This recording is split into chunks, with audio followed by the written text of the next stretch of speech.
Hello everyone, we're back again for part 2 of our 3-part series on critical thinking. You remember I gave you the dictionary definition of critical thinking as being objective analysis with the intent to form a judgment. And we said that over the next 3 weeks we would look at those 3 words, objective, analysis, and judgment.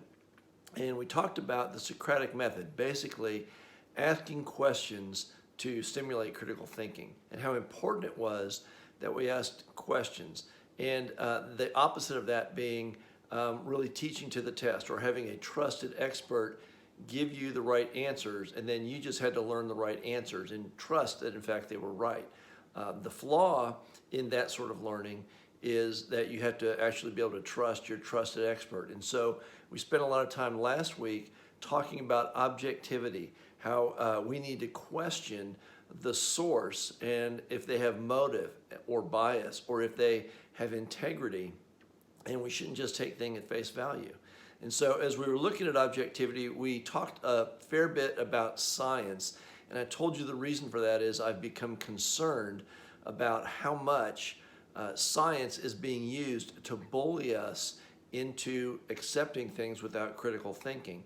And so today, we're going to actually do a lot more talking about science and about Bible, but by the third point, we'll wrap back into the spiritual aspect of this and where this all comes in the Bible. So please just stay with me as we hit part 2, analysis.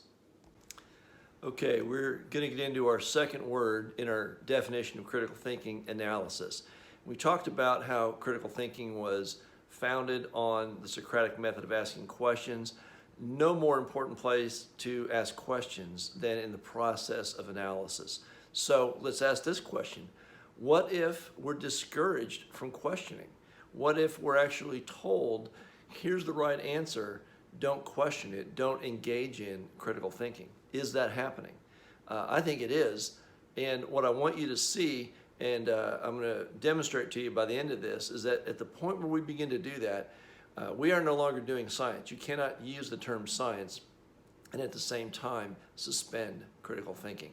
And let me show you why. Now, you may remember, you learned this in high school, probably forgot it by now, the scientific method. You had to learn it, and then you would go do experiments, and you have to write them up according to the scientific method.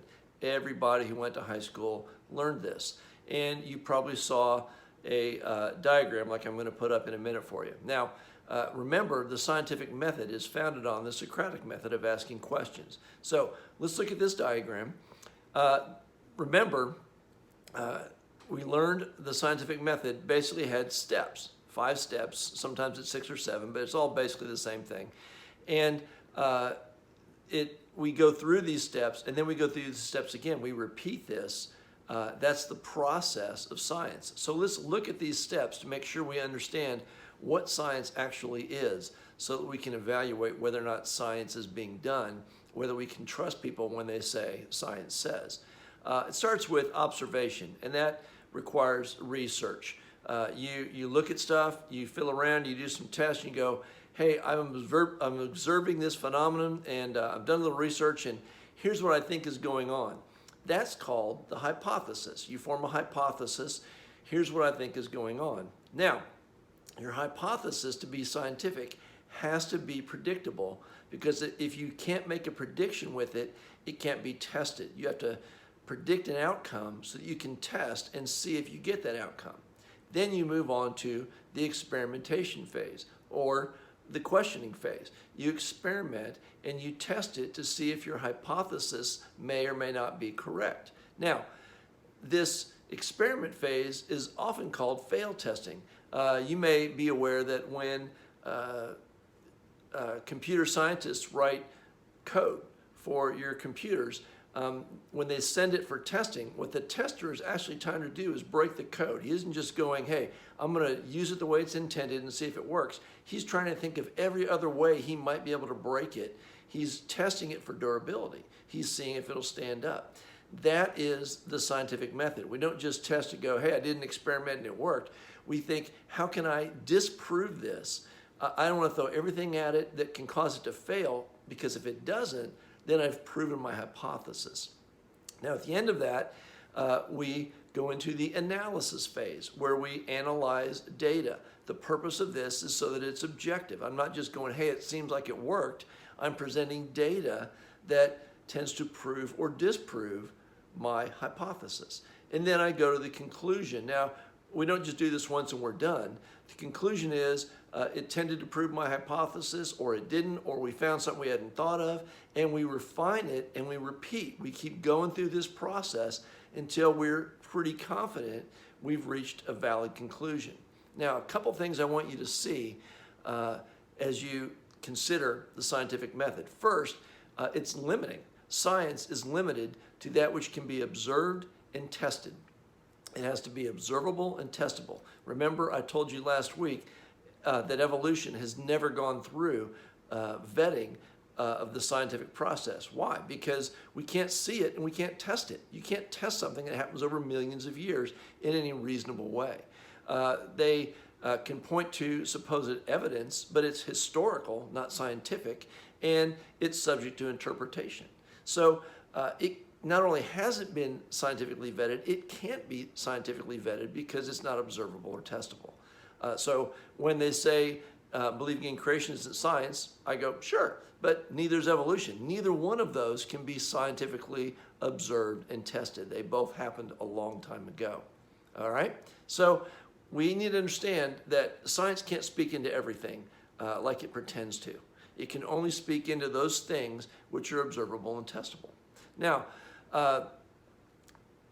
if something is a hypothesis and it undergoes several cycles of this testing, it can become what's called a scientific theory. A scientific theory is something that is strongly supported through multiple testing. It's a strongly supported hypothesis. Now, the way a hypothesis becomes a scientific theory is it goes through repeated testing and, this is very important, external criticism. It gets put in scientific journals, things like that. So people who may not be buying what you're selling can test it themselves. You look for critical eye to check it to see if it may have failed. This is the scientific process. It encourages criticism. So a lot of things that are called theories haven't necessarily gone through this process and earned the title of scientific theory. They haven't been through repeated testing, and they've been shielded from external criticism.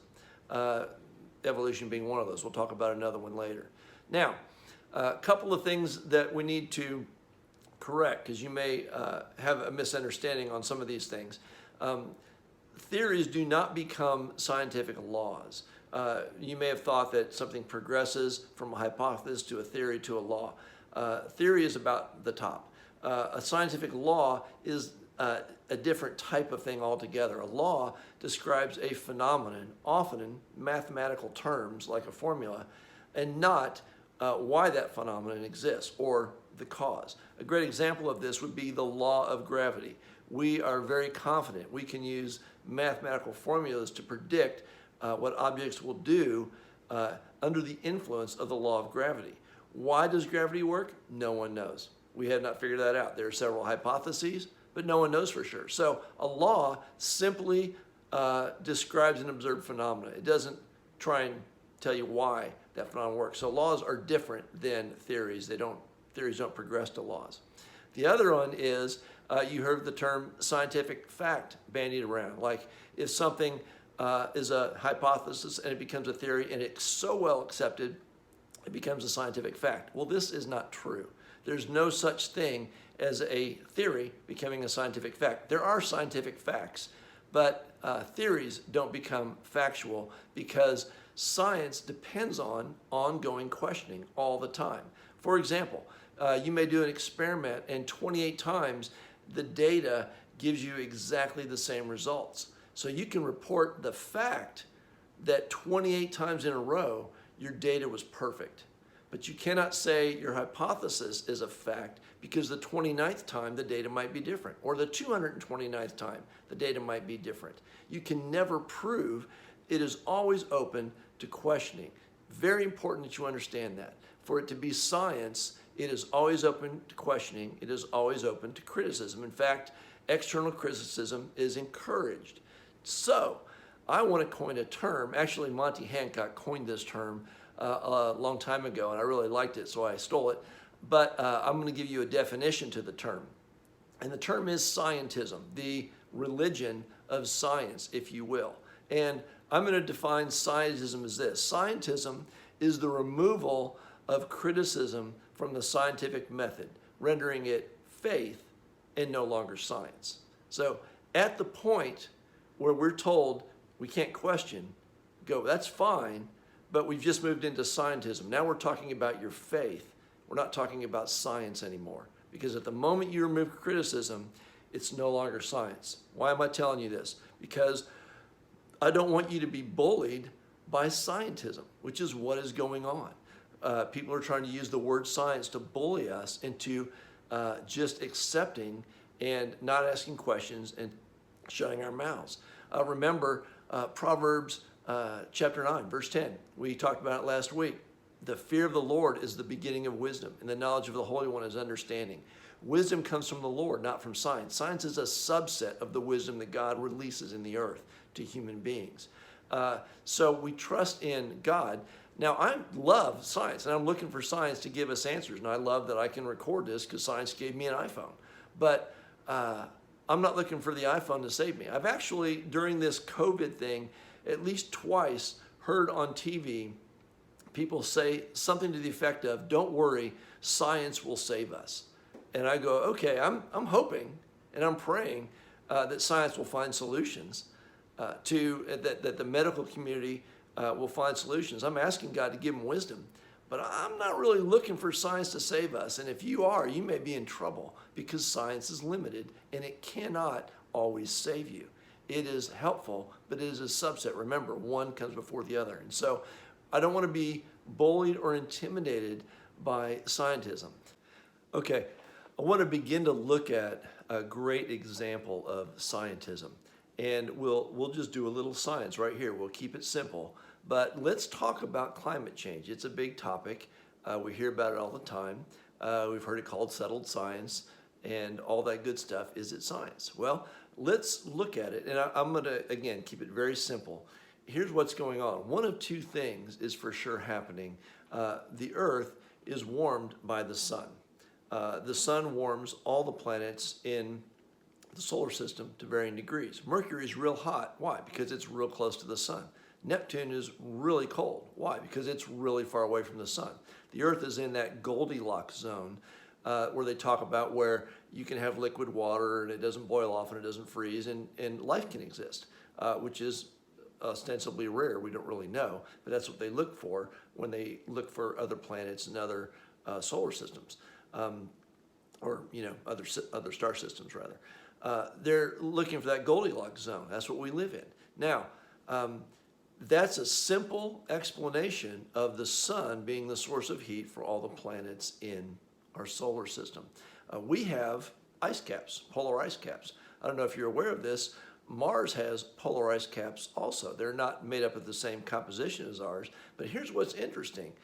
They shrink and grow just like ours do, and they tend to do it on the same cycles that ours do, which suggests that the sun has influence on the polar caps, because I have a hard time thinking of anything else that would have influence on both the Earth and on Mars, right? Now, the contrast of that is what we've been told through climate change, that it's all about heat retention, that carbon in the atmosphere causes heat to be retained, which is true.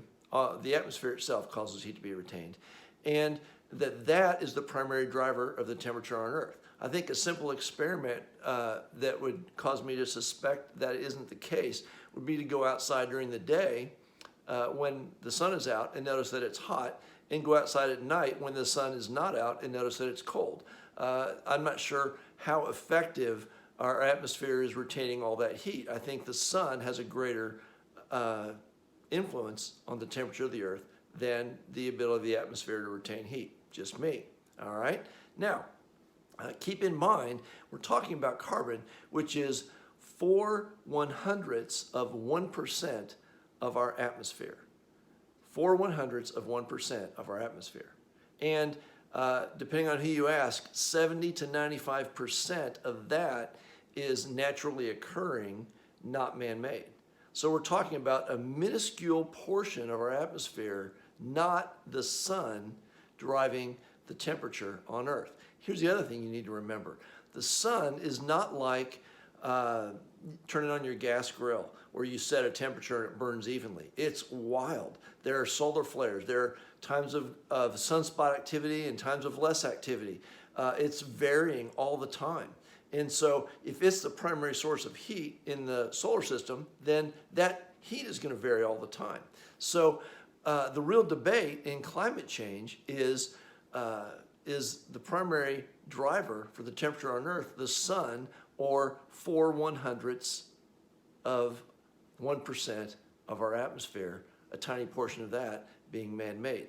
I don't buy the premise that a little bit of carbon, man-made carbon, is driving temperature change in the Earth, all right? Now that immediately makes me, of course, a science denier, even though I think I'm applying science. Let me use the scientific method.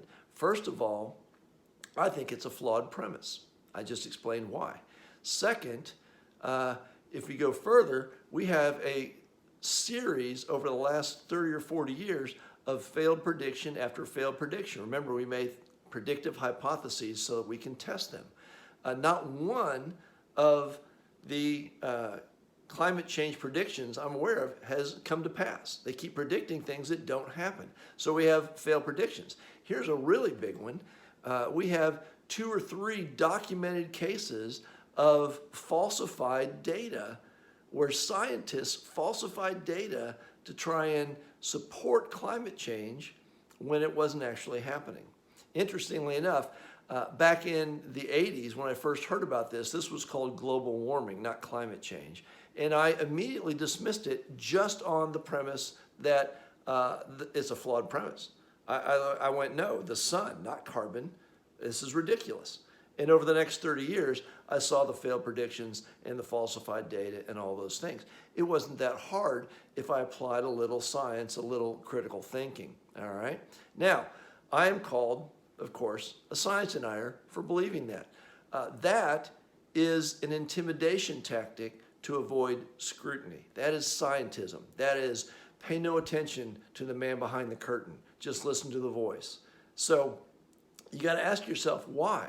Why lie? Why do this whole climate change thing if there's no science? If you actually have to actually falsify the data to try and make it look like it's true, why do it? Well, the reasons that I really don't have time to get into, but I would encourage you to, are economic and essentially political. Remember, we talked about Psalm 2. We talked about how the nations are raging, trying to get out from under the influence of God. About the birth of humanism. And one of the end goals of humanism is globalism. Again, I don't have time to get into it now. It's basically a modern global Tower of Babel type of movement. It's the same sort of spirit and intention as the Tower of Babel. But I'd challenge you to take an hour when you have some free time, go online and do a little research on globalism. You may be surprised at what you find, at what some of the goals are out there. And you can track that directly back to trying to manipulate us through things like climate change. So we need to see these things. We need to go not just, is it science or is it real? But if it's not, why are they doing this? There's an old joke.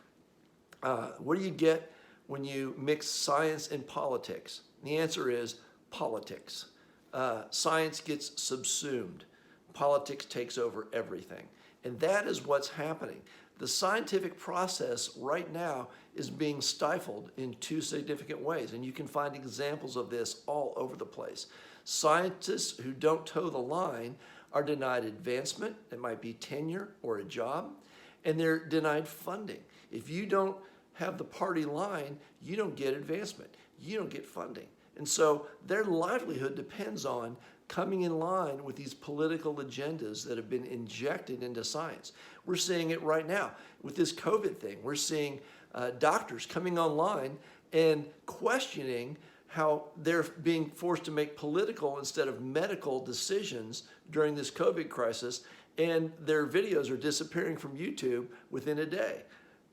guys, if that isn't suspicious, I don't know what is. But I know one thing, this isn't science, it's scientism. And so you need to keep that in mind. Okay, so what questions do we need to be asking when we're going through this process of analysis? And there's really two categories these fall into. The first one, and this is very important, is we need to question the foundational premise. Always go back to the foundational premise. What is this all built on? What's the initial premise that this entire argument is founded on? Because a lot of times what will happen is they'll blow through the premise really quickly and then get into the logic afterwards. And if you didn't catch that the premise is flawed, you'll follow along. A sound logic built on a flawed premise will still give you a flawed conclusion, even if all the logic is sound, because the starting point is flawed. A great example of this is what we just talked about, climate change. Even if all the science is done correctly on how much carbon is here and blah, blah, blah, I reject the premise that carbon is the primary driver of temperature in our system. I think it's the sun. And so I just go, hey, the premise is flawed, let's move on. I don't need to see the rest of the data, even though it doesn't hold up either. You see what I'm talking about? You need to get back to what's the premise. And it's important that we search for that. And whatever's being said, we'll go, what's the foundational premise that this is being launched from? Then the second thing, of course, is we look at the logic trail, the integrity of the process. What logical steps have they taken to get from the premise to the conclusion? Is it sound logic? Is there integrity in the process? And in doing this, can't emphasize this enough, you have to look at details. This is a little bit more work, but you have to look at details. I love the example, Leonard Ravenhill did this. He was lecturing on evolution and creation. And I think it was a debate, and he was being asked questions. So he went up on the board and he put frog plus kiss from beautiful princess equals handsome prince, and he wrote fairy tale.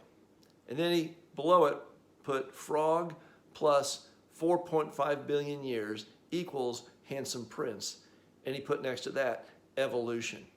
The only change was he changed kiss from a princess to 4.5 billion years. The magic of 4.5 billion years. Guys, I'm telling you, a lot of what's being sold is being sold by the magic of just saying something broad and not letting you look at the details, all right? So the magic of 4.5 billion years. Anything can happen in 4.5 billion years, right? Wrong. If you actually do the math, the odds, you can take 20 billion years, the odds are still astronomically against complex things evolving by mere chance out of simple things. The math is terrible on it. It's ridiculous. So 4.5 billion years doesn't make anything possible. And so we need to ask questions about detail like this. Well, could you tell me, could you take me through the steps of how that frog, that amphibian, becomes a mammal? Could you walk me through those steps? Well, no, we can't. 4.5 billion years. Hundreds of thousands of tiny little changes over time cause that to happen. All right, well, I've noticed that mutations now, when we see mutations in creatures, they don't end well.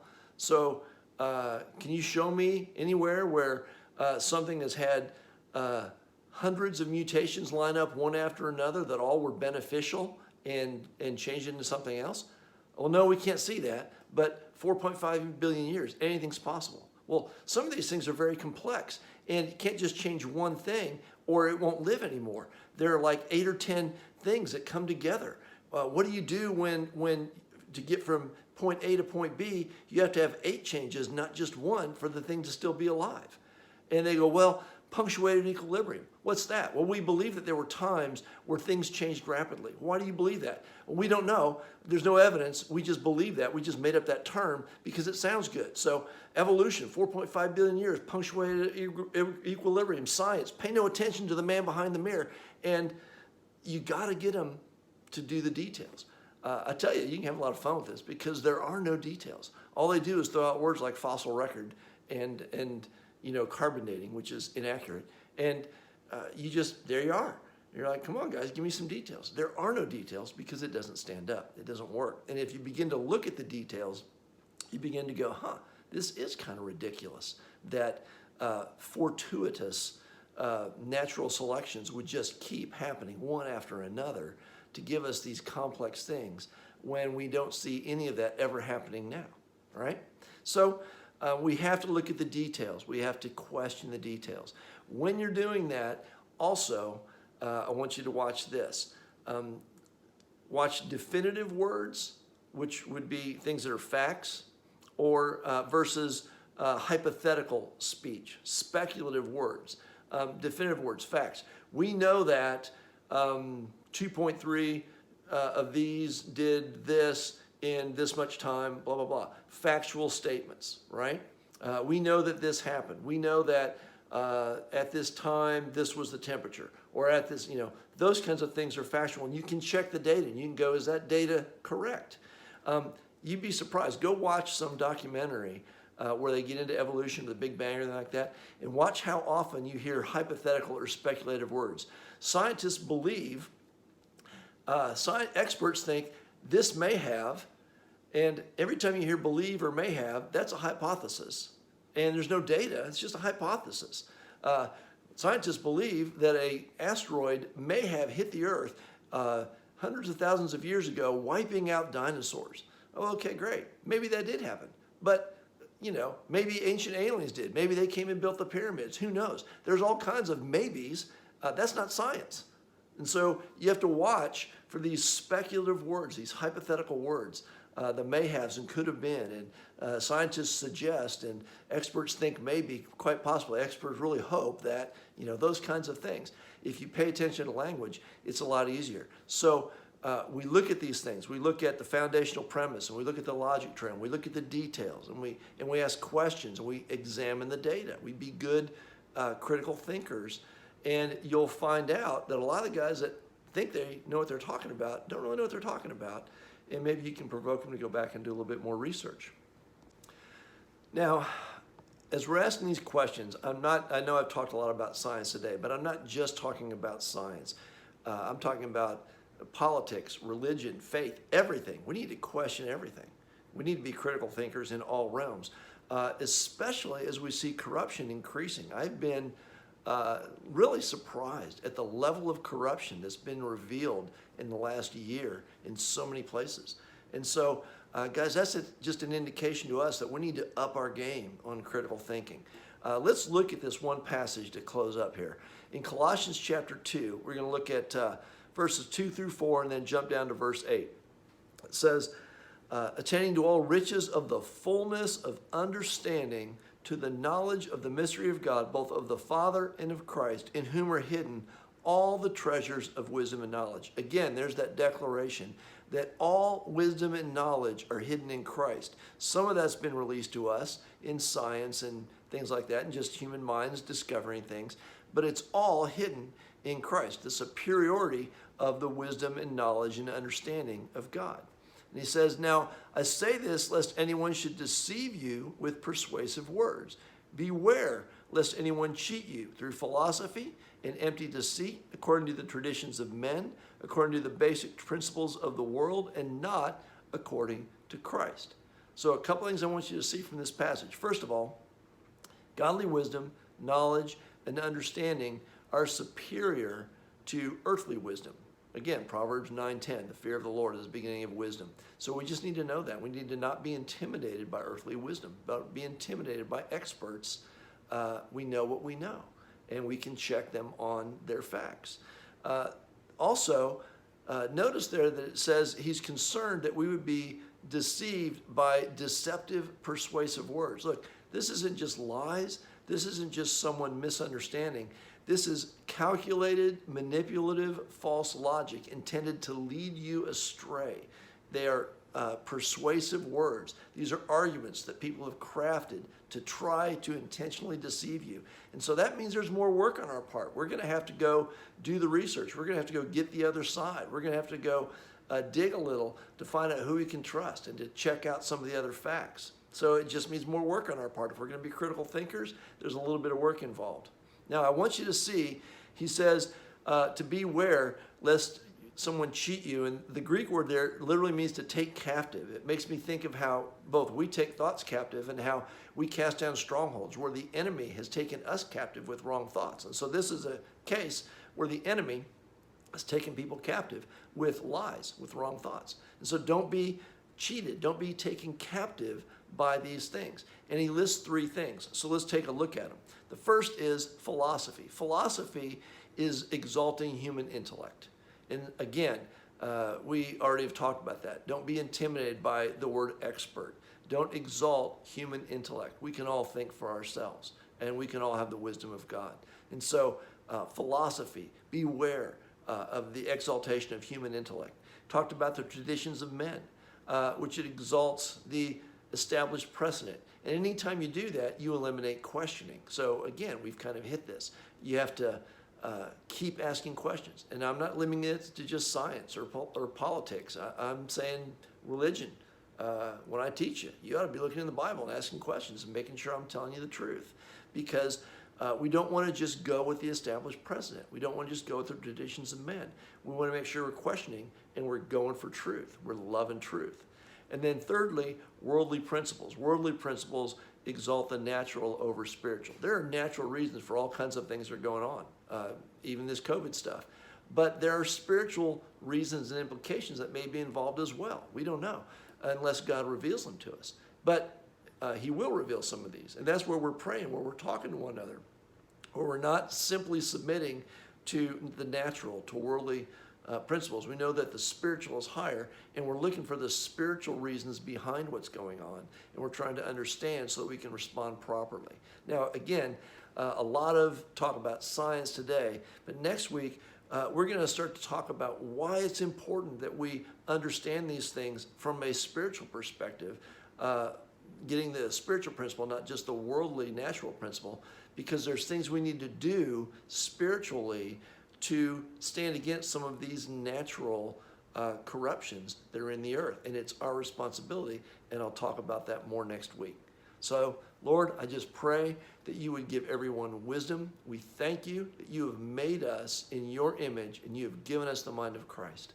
Lord, we thank you that you have made us wise to learn from you and to learn from those things around us. And Lord, we ask for you to keep us, Lord, dependent on you and using the wisdom you've given us to love and search out truth. Lord, make us good stewards of truth. In the name of Jesus, amen.